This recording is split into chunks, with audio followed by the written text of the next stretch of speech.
Okay, so what we are trying to do is to identify the type through conversation. Okay, now there are several ways to identify how the type is going to tell you about the conversation. Okay, so basically this is the one of the shortcut way to identify the type of the personality you are dealing with. Okay, now I'll tell you about the different characteristics or conversation style of different extrovert and introvert, then we will talking about the sensing, judging, and so on. Okay, on the basis of that, you can actually made up a cue card, and just on the basis of that cue card, you can come up and understand how what the kind of personality, the type, the this person you are conversing with is. Okay, so let's start with the the extrovert type. An extrovert is basically somebody who is going really to use the rapid speech. Okay, for example, you will find some people who talks very fast. Okay, so these are the people that is one because extrovert by itself says that it's talk it out, while introvert says that it's think it through. Okay, they like to talk things talk about things verbally. They almost seem to be thinking all around. The thought process, even that they when you see them thinking, okay, they will see that there is a huge body movement in their style of thinking process. So they think very loud. Okay, they often interrupt even in between people talking. Even when the even the conversation, they will talk interrupt in the middle. Somebody's thought, and they tends to have a louder use the louder voice. Okay, extroverts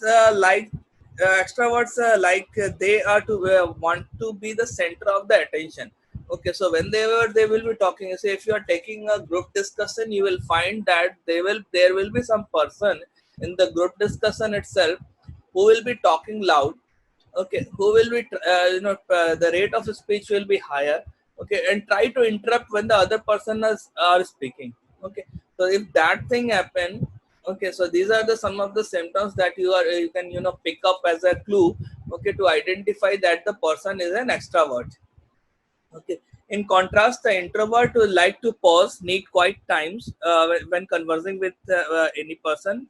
You will find that this is helpful as an extrovert to make the comments and count, or maybe one or three. You can what they will do is basically inside their mind. Okay, they will just count 1 2 3 4 5 and wait, and just they make up the thought process in their mind and then come out what they want to say. Okay, so basically this gives the introvert a momentum at the same time, and also a moment to think about what is going to they are going to say.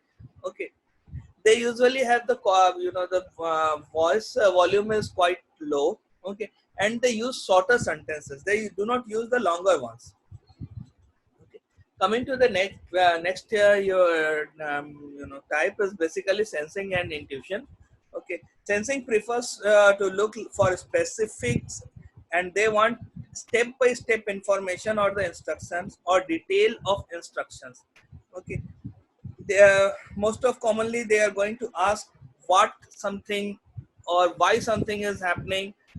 Okay, so basically the combination of what and why, you find that when they are conversing, they are trying to find the what of the thing and why of the thing. Okay, while in case of intuitive personality, they will be only concerned about the why of the thing.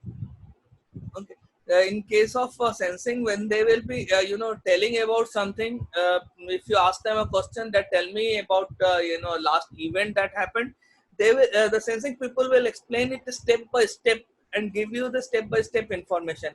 At the same time, when they are looking forward for or want to know something, okay, at the same time they are also looking for step by step for information from your side. Okay, while the intuitive personality, they'll just talk. Okay, The purpose of so for example, if you say them that uh, why the sale went down, okay, of your area, so they will say that the person who are sensing, okay, will start from the, the product, the pricing, the strategy that was adopted, and all the blah blah thing related to that product, and then finally come to the conclusion why it actually did not happen. Okay, while the intuitive personalities will, jump straight to the point and say, okay, because of our strategy it did not work. Okay, but they will be always talking about the possibilities. Okay, they will say that if this would had been done, okay, we will not actually would lose the market. Okay, this is what we say difference between and the sensing person or the intuitive person. Again, you will understand that from the sensing person, they will be asking you questions that, can you tell me more about that? Okay, or can you tell me more why about why this thing why this process is being done. For example, yeah, you might have a longer interview system. Okay, so there is 2 or 3 interview round that will be required to select an employee. Okay, for that, but the sensing people will be keeping on asking you questions why actually require 2 or 3 4 person or 4 person. Okay, but intuition people will, okay, that may be required. So they are just actually looking forward for the whole picture. Okay. Now again, when we are talking about the internship person, they will be basically the thing that comes in their mind is that, do I need to know that? Okay, or if say there is any training being conducted, while the sensing people will be trying to understand step by step process of why this training is being conducted, and so, but the intuitive picture people will be just come on and say, is that training required for me, or what will be the output of this training? Straightforward, no, but will that impact my CTC? Is that going to impact, the people, whenever you are planning some training program, there will be a people asking me, if I attend that training, will there be an increase in my CTC? Okay, or will be there increase in my promotion or my designation? If that is not happening, why should I go for the training? Okay, so these are the people who ask such kind of questions are basically the intuitive kind of personality, and those who wants to understand step by step and then understand, okay, for example, if I learn this thing, I will be able to grasp up, for example, if you are learning MBTI, then you are basically trying to understand that you will be able to understand the personality, and once you understand the personality a better, then you can, it will be easy for you to find out which is the candidate suitable for you. So the sensing people actually works on the step by step process. Okay, so the person who are into thinking and feeling, the thinking basically and try to see the logical explanation of this type. Uh, they are always testing themselves. Okay, you will find that people, they are always talking to themselves. They are basically what we resemble as the thinking people. They are testing your knowledge. They want objectivity. They want facts. They want figures. They want evidences. Okay, and really unimpressed when the majority says that what I am going to do. They don't care so much about the measure, about what the majority people are going to say. They instead want to know what the truth is. They want the fact for the conversation. Generally have a pattern, and it is if then pattern, that is what we see during the time when we discuss with the person who are into showing the thinking characteristic. Okay. Now the failing type is basically, it's the I've been telling you again and again, the feelings are basically what they looks about the harmony. Okay. They talk about the values. Uh, harmony for those people, or harmony in their relationship between their decision, their values. The main the purpose of being of in the feeling is talk about harmony. They want to talk their heart out. Okay, they take into account the others. They want to know how the people act. They have done, and it really matters to them when other people think and what they have done. I, so at one side of the spectrum, you have thinking people who do not care what other people thinks of. The feeling people are those people who thinks what it's going to impact the other.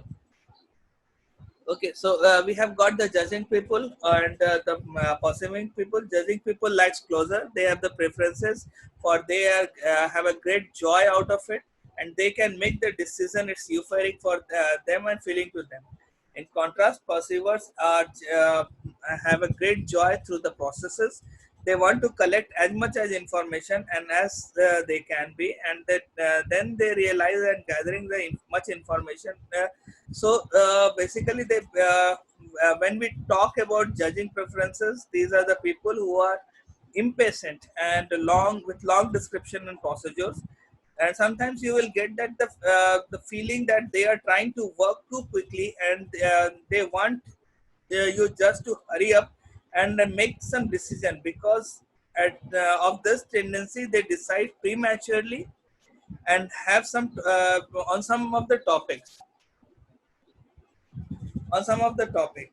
You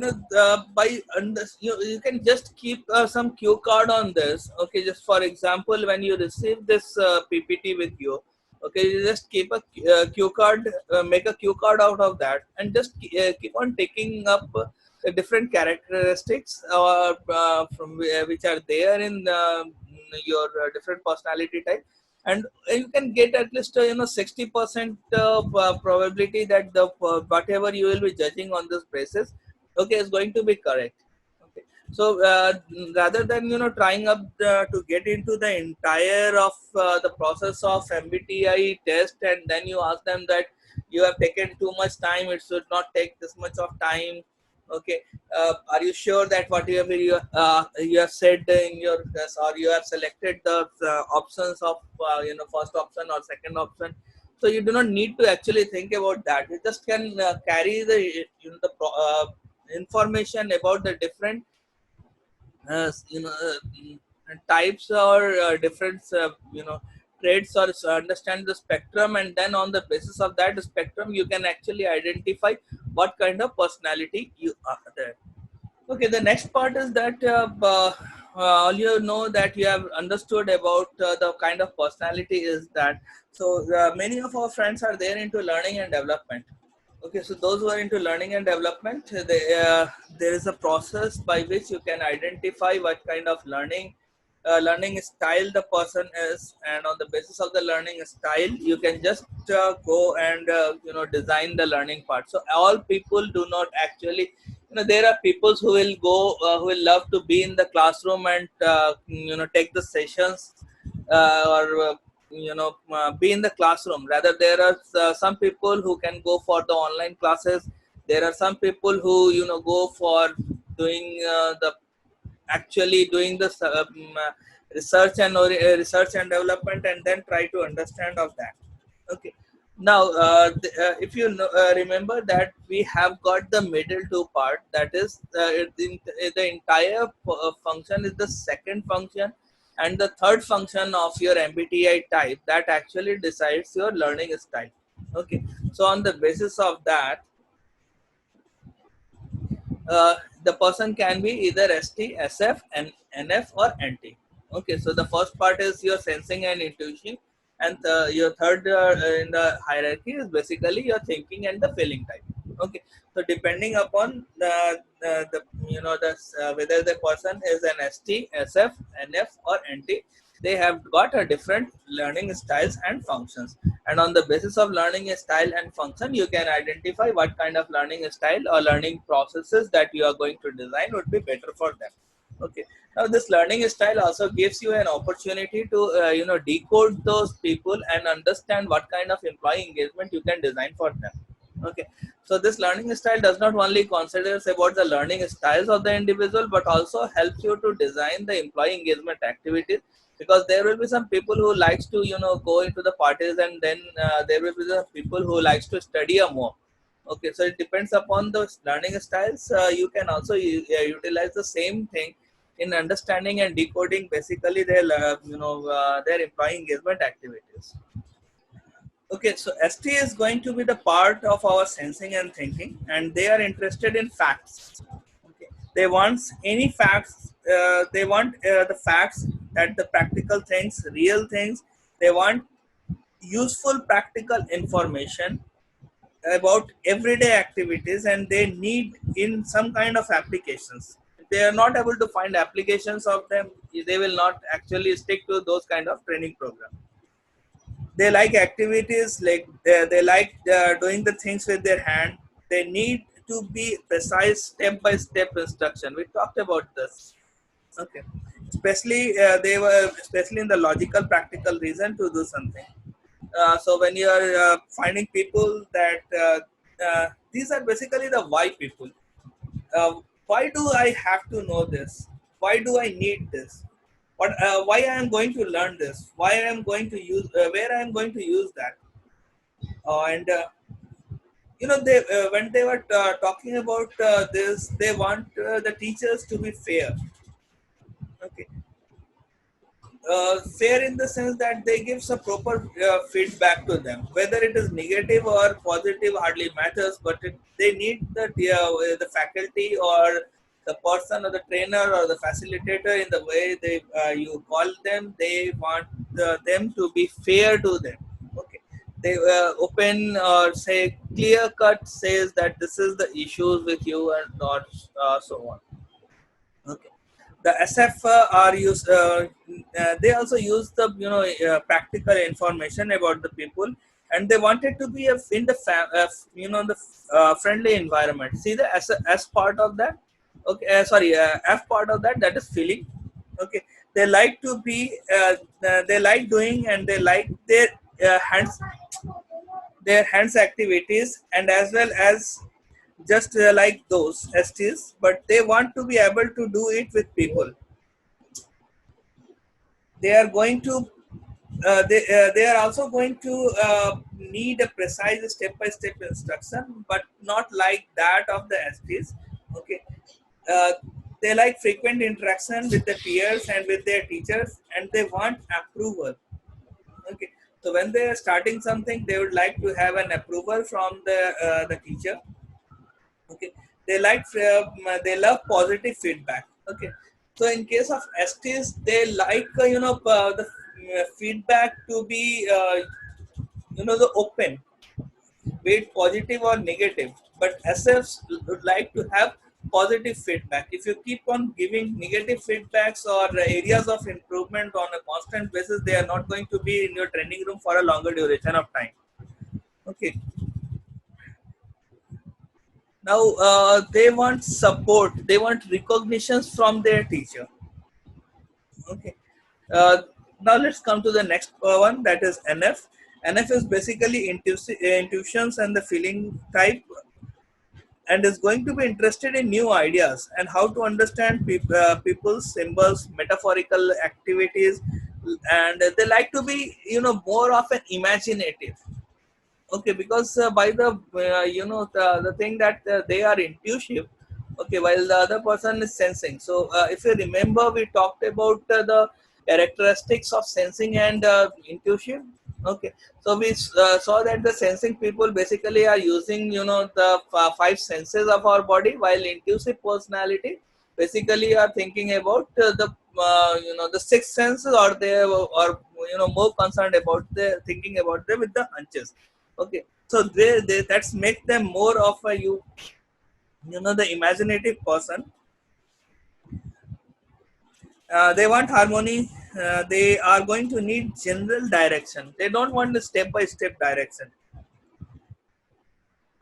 Now the reason that they want general direction is because they really want to be able to have that freedom to understand how to and what to do. Okay, they look forward for freedom out of that. Okay, and they again look forward for the positive feedback. They don't rely and care about the whys. Okay, they don't want to know where it came from, and what that they wanted just is the broad spectrum of the thing, and they can jump in and how the in all the details of the activities. What they are looking from the instructor is basically, the warmth. They are looking for humor. They are looking for recognition. Okay. The last is basically what we call as the anti, or intuitive and thinking people. Okay. Again, this is basically the why people, again, because of the thinking personality. The thinking personality, but they likes to have the theory.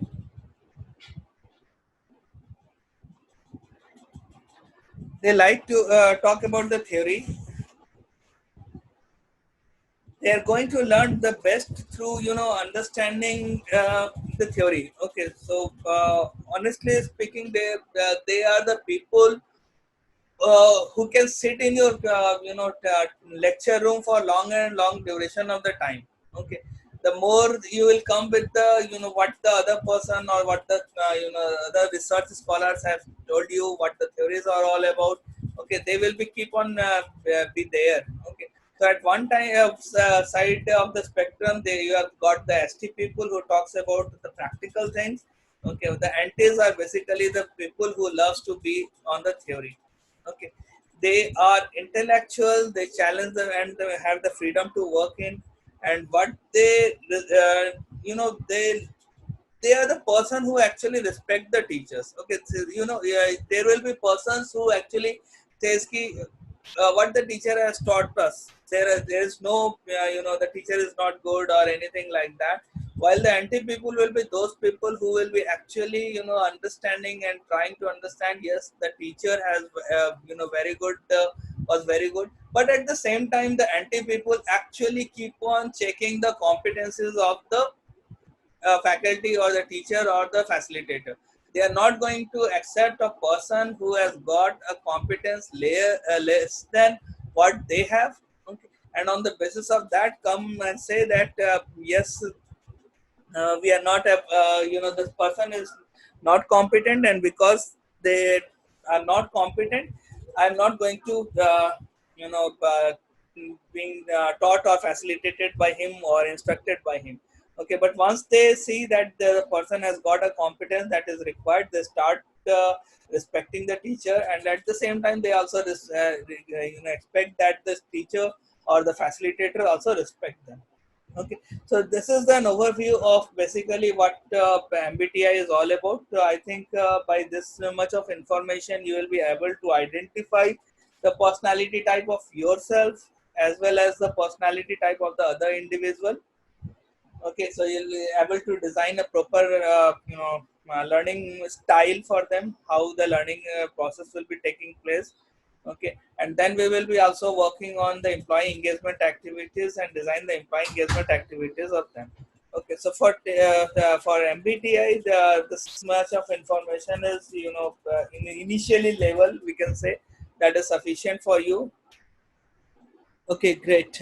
So this is more over, or you can say, overview of MBTI type. Okay, it will be not good for me if I would not tell you about this one. Okay, this is one of the psychometric tool that is very close to my heart. Okay, it's a little bit of complicated one. It's Although it seems to be quite easy. Okay, but once you keep on understanding this anagram, it will become a much more easier for you to understand the personality. Okay, I would suggest you to find, there are a numbers of details in there. Okay, or else I will do, I will find out some research materials on enneagram that would be easy for you to understand. Okay, and then on the basis of that, you can go for that. So basically, when we talk about this enneagram, is basically a theory based on the psychological personality setting. Okay, the enneagram is basically nine-pointed figure in a circular setting, and this is used to display the nine personality type. In Greek, Na means nine. Okay, and gramma means point this array, and when compared with the wheel, this is basically the wheel with the color. Okay, so if you have if you remember, you know, in your early school days, we used to have a prism. Okay, and on the basis of prism, we used to understand how the white lights comes into the prism, and then there is a description of seven colors on the other side, how that prism actually helps us. Now this is more or less similar to this thing. Okay, so most of the personality paradigm or the pattern that are arranged in very complex circular model are going to represent the different personality, and these underlying fundamental schemes or maps with the I root. Okay, this is going to be organized all of our assumption, our core belief, and with the influence and even determine our perception. Okay, our thoughts, our values, our feelings, and even the behavior and this paradigm are the heart of how we think and feel ourselves, and how we feel about others, and even how we interact with others, and we know the world outside. Okay, so going back to the same, the prism that we were talking about. Okay, so there is white light there, and when the light falls on the prism, it spreads into different color. Okay, the angle at which the light is there, okay, or the on the basis of different compression or different light that is coming out, the value or the intensity of different colors may vary. Okay, so prism colors or the seven colors are coming out of that. That is bigger, that is coming out of that, but still you will see the overlapping of each color on that. Okay, so on the basis of this, that this enneagram is also have a basically fundamental concept from the prism itself. Okay, so we are basically a composition of all these nine characteristics. So we are perfectionists, we are helpers, we are achievers, we are romantic, we are observer, we are the person who questions, we are adventurers, we are asserters, and we are peace workers. Okay, the value of the different nine elements differ from individual to individual, and on the basis of the the composition of the different nine levels, you actually get the the way the person behaves, the way the person actually acts to the world, the way the values are built in the person, the way the person's personality is there, the behavior, everything you can go into detail of anagram. And if once you get the anagram done on a person, you can understand the entire behavior, why a person is behaving like that. Okay, why the way he is talking to me like that. Okay, so it depends upon the composition of different nine elements. Okay, some are higher, some are lower, and on the basis of that an enneagram is built up, and on the basis of the enneagram we can understand what kind of personality he or she is having. Okay, so many people believe now that it is actually came from the antique or cultures from say India, Japan, Africa, or maybe some part of Europe. But actually, the much detail where this process came out, actually, I'm not much aware of. Okay, and I have been trying to find out the exact place from where this enneagram process actually came from. But my teacher who has trained me with these things, he has told me that enneagram is one of the areas from which Indian system, it came from India and some part of Africa. Okay, but exact location from where it came from is still a misnomer, and it is quite an ancient style of saying. So when we talk about different psychometric tests. We talk about our MBTI. We talk about 5OP. We talk about Big Five. We talk about n numbers of Thomas profiling, PPA. And we talk about keep on talking about different psychometric tests. But this kind of enneagrams or this kind of tests were there for long way. Okay, even when we talk about transactional analysis, that is what we call as the ego and super ego. If you understand the Indian system, if you understand the how the process actually used to take place in the ancient system, you will find many of the things that is there in the Vedas. Okay, that is not actually available still now with the people who are working with this. Okay, so let me get you more a little bit more into detail of Enneagram. I will not go and explain the Enneagram process entirely, okay, because it will be complicated. Okay, so in enneagrams is basically non-personality you have told about. So there are reformers, helpers, achievers, individualists, investigators, loyalists, enthusiasts, the challengers, and the peacemakers.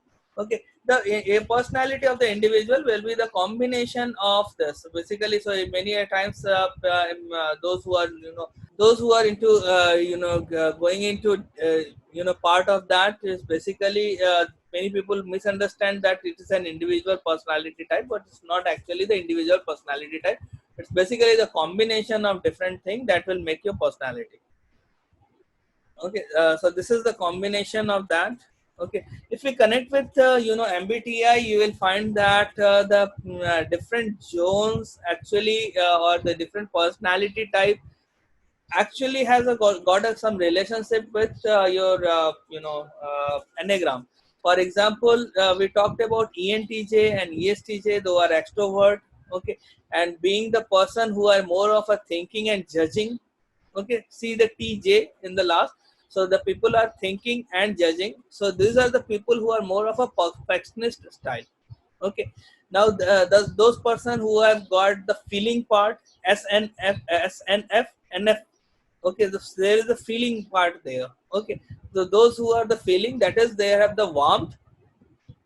Okay, or harmony, they talk about harmony. They are the people who are altruist or basically gives out arms to other people.